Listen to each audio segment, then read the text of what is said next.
জুলাই বিপ্লব পরবর্তী নতুন বাংলাদেশ ছাত্র এবং জনগণ তারা আগামী দিনে নতুন বাংলাদেশ গড়ে তোলার জন্য নতুনভাবে স্বপ্ন দেখছি।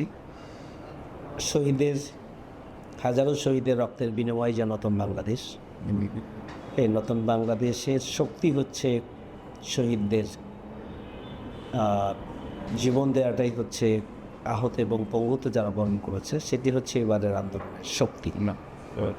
সুতরাং শাহাদাতের রক্তের বিনিময়ে নতুন বাংলাদেশের যে ভিত্তি স্থাপিত হয়েছে সেটিকে এগিয়ে নেওয়ার জন্য বহুমুখী চক্রান্তে বা প্রতিবন্ধকতা থাকা সত্ত্বেও আমরা আশাবাদী যে আগামী দিনে এদেশের 18 কোটি মানুষের, ছাত্র এবং জনগণের আকাঙ্ক্ষার আলোকে নতুন বাংলাদেশ সামনের দিকে এগিয়ে যাওয়ার যে সুযোগ পেয়েছে সেটার ধারা অব্যাহত থাকবে। কোনো প্রতিবন্ধকতায় এটাকে থামাতে পারবে না ইনশাআল্লাহ।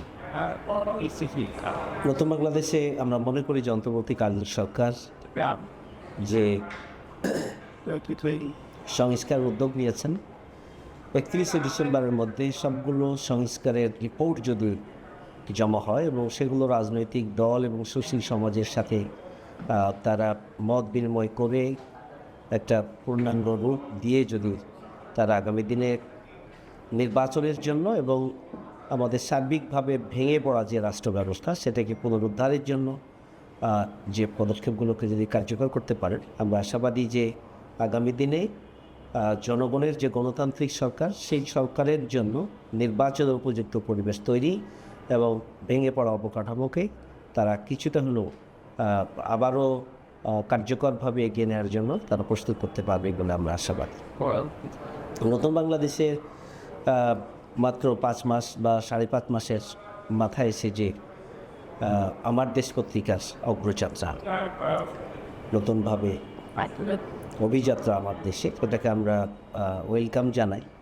কনগ্রাচুলেশনস আমাদের প্রিয় সম্পাদক মজলুম সম্পাদক, আমার দেশের সম্পাদক, যার উপরে অনেক জুলুম নির্যাতন করা হয়েছিল, যাকে শেষ পর্যন্ত তার পত্রিকা বন্ধ করা হয়েছিল আমার দেশ, এবং দেশে হামলা করা হয়েছে, মামলা দেওয়া হয়েছে, জেলে থাকতে হয়েছে, এমনকি দেশের বাইরে যেতে তাকে বাধ্য করা হয়েছিল। তো মনে করি যে নতুন বাংলাদেশে তিনি ফিরে এসেছেন। ওটা বাংলাদেশে আমার দেশের এই অভিযাত্রাটিকে ইতিবাচকভাবে দেশের জনগণ গ্রহণ করেছে। আসলে বাংলাদেশের গণমাধ্যম বা মিডিয়াগুলোর যে দুরবস্থা, সরকারের নিপীড়নমূলক কালো আইন এবং রাষ্ট্রযন্ত্রকে খুশি করার যে প্রবণতা, এ দুই কারণে বিগত দিনে বস্তুনিষ্ঠ এবং সঠিক তথ্য এটা কখনোই জনগণ যথাযথভাবে তারা পায় নাই। অবাধ প্রবাহ যেটা তথ্য প্রবাহ, সেটা ছিল না। বর্তমান পরিবর্তিত বাংলাদেশে আমার দেশ, আমরা বিশ্বাস করি যে তার যে সূচনা এটা খুবই অর্থবহ এবং আশাব্যঞ্জক, জাতি উদ্বেলিত, বহু আকাঙ্ক্ষিত এই অভিযাত্রার সার্বিক সফলতা আমরা কামনা করি। এবং এই অভিযাত্রায় আমি আমার দেশকে এটুকুই বলতে চাই যে বিপ্লবোত্তর জনগণের এবং ছাত্রদের যে আকাঙ্ক্ষা, উই ওয়ান্ট জাস্টিস, যে নারায়ে তাকবীর আল্লাহু আকবরের যে জাতিসত্তাকে তুলে ধরার যে স্লোগান, এবং দিল্লি না ঢাকা, স্বাধীনতার সার্বভৌমত্বকে উচ্চকিত করে তোলা এবং কারো দাদাগিরিকেই মেনে না নেওয়ার যে তীব্র ঘোষণা, আর তুমি কে আমি কে, রাজাকার কে বলেছে স্বৈরাচার, এই যে দীপ্ত ঘোষণা, অর্থাৎ নিজেদের পরিচয়কে তুলে ধরার যে মানে একটা ব্যাপক আগ্রহ, উদ্দীপনা এবং দুঃসাহসিকতা, যেটি বিপ্লবকে একটা সার্থক রূপ দিয়েছে। আমি মনে করি যে আমার দেশ, আমার দেশের সম্পাদক এবং আমার দেশ পরিবার, আমার দেশ পত্রিকা, এই যে ছাত্র এবং জনগণের উই ওয়ান্ট জাস্টিস থেকে শুরু করে তাদের যে আকাঙ্ক্ষা নতুন বাংলাদেশে তার প্রতিনিধিত্ব করছে। বিধায় বাংলাদেশ এই ধারায় যতদিন থাকবে, আমার দেশ ততদিন এদেশে টিকে থাকবে, এবং আমার দেশ যতদিন টিকে থাকবে জনগণের এই সেন্টিমেন্টকে ধারণ করেই আগামী দিনের নতুন বাংলাদেশের জন্য আমরা সবাই মিলে এগিয়ে যেতে পারবো ইনশাল্লাহ। আমার মনে হয় 5ই আগস্টের পরে এখন পর্যন্ত মিডিয়াগুলোর উপরে স্বৈরাচারের ভূত আছে। পতিত স্বৈরাচারের আসর এবং তাদের ভূত শস্যের মধ্যে থাকার কারণেই এখন পর্যন্ত মিডিয়াগুলো তাদের এদেশের অধিকাংশ মানুষ বললে ভুল হবে, যে বিপ্লবের সাথে সংশ্লিষ্ট সমস্ত মানুষের যে আকাঙ্ক্ষার কারণে তাদের যে দায়িত্ব ছিল সেই দায়িত্বটা মিডিয়াগুলো পালন এখনও করতে পারছে না। এটা আমাদের জন্য খুবই দুর্ভাগ্য যে বাংলাদেশে 5ই আগস্টের পরে সার্বিক যে পরিবর্তন, সেই পরিবর্তনের জায়গায় মিডিয়াগুলো তাদের অবস্থান এখনও পরিবর্তন করতে পারেনি। জনগণের আশাকাঙ্ক্ষার প্রতিনিধিত্ব তারা করতে এখনও পারছে না। সেই জায়গায় আমার দেশ তো ওয়ান্ডারফুল।